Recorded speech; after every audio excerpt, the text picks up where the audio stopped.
See, I'm not one of these people who's worried about everything.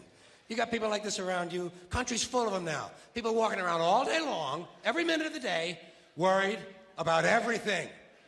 Worried about the air, worried about the water, worried about the soil. Worried about insecticides, pesticides, food additives, carcinogens. Worried about radon gas, worried about asbestos. Worried about saving endangered species. Let me tell you about endangered species, all right? Saving endangered species is just one more arrogant attempt by humans to control nature. It's arrogant meddling. It's what got us in trouble in the first place. Doesn't anybody understand that? Interfering with nature.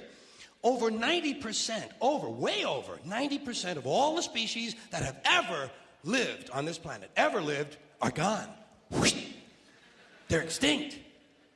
We didn't kill them all. They just disappeared. That's what nature does. They disappear these days at the rate of 25 a day. And I mean regardless of our behavior. Irrespective of how we act on this planet, 25 species that were here today will be gone tomorrow.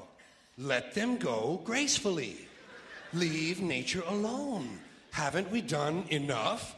We're so self-important. So self-important. Everybody's going to save something now. Save the trees, save the bees, save the whales, save those snails. And the greatest arrogance of all, save the planet. What? Are these fucking people kidding me? Save the planet? We don't even know how to take care of ourselves yet. We haven't learned how to care for one another. We're gonna save the fucking planet? I'm getting tired of that shit. Tired of that shit. Tired. I'm tired of fucking Earth Day. I'm tired of these self-righteous environmentalists, these white bourgeois liberals who think the only thing wrong with this country is there aren't enough bicycle paths.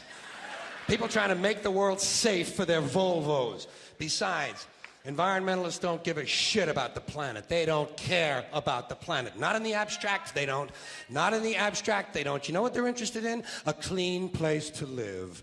Their own habitat. They're worried that someday in the future they might be personally inconvenienced. Narrow, unenlightened self-interest doesn't impress me. Besides, there is nothing wrong with the planet. Nothing wrong with the planet. The planet is fine. The people are fucked. Difference. Difference. The planet is fine. Compared to the people, the planet is doing great. It's been here 4.5 billion years. Did you ever think about the arithmetic? Planet has been here 4.5 billion years. We've been here, what, 100,000? Maybe 200,000? And we've only been engaged in heavy industry for a little over 200 years. 200 years versus 4.5 billion. And we have the conceit to think that somehow we're a threat? That somehow we're going to put in jeopardy this beautiful little blue-green ball that's just a-floating around the sun? The planet has been through a lot worse than us. Been through all kinds of things worse than us.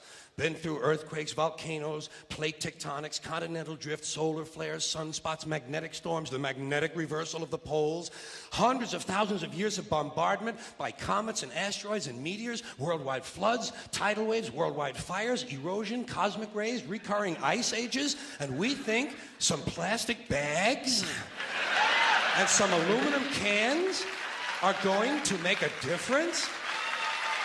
The planet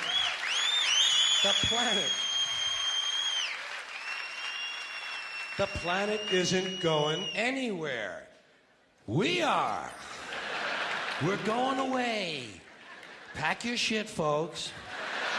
We're going away. And we won't leave much of a trace either. Thank God for that. Maybe a little styrofoam. Maybe. Little styrofoam. Planet will be here and we'll be long gone. Just another failed mutation. Just another closed-end biological mistake. An evolutionary cul-de-sac. The planet will shake us off like a bad case of fleas.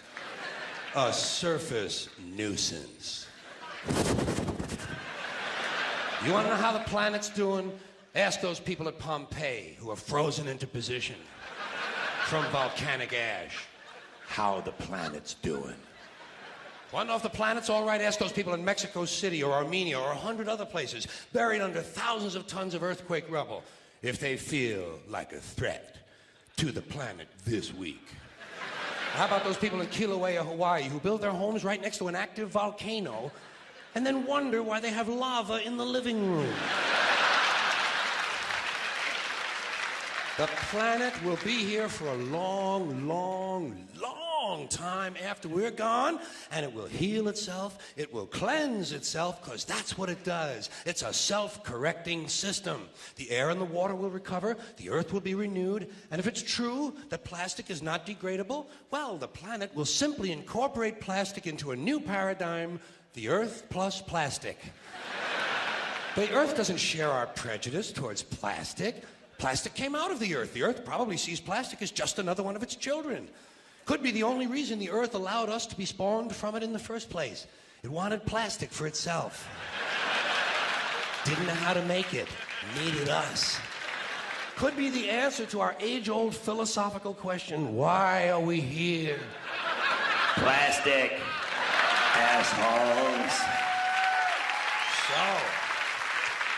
So, the plastic is here, our job is done, we can be phased out now, and I think that's really started already, don't you? I mean, to be fair, the planet probably sees us as a mild threat, something to be dealt with, and I'm sure the planet will defend itself in the manner of a large organism, like a beehive or an ant colony can muster a defense. I'm sure the planet will think of something. What would you do if you were the planet trying to defend against this pesky, troublesome species? Let's see, what might...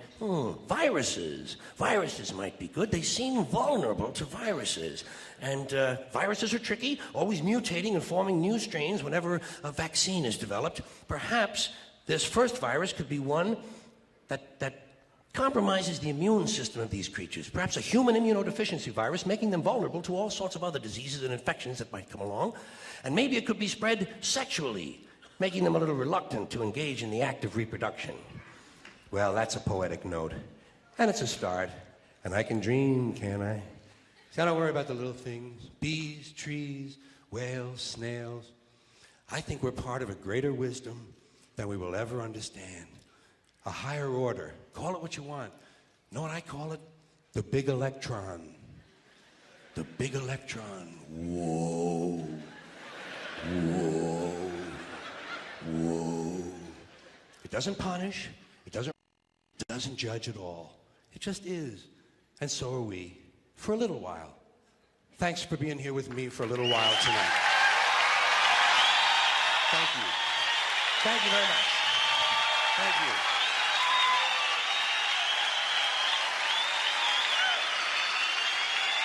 Thank you.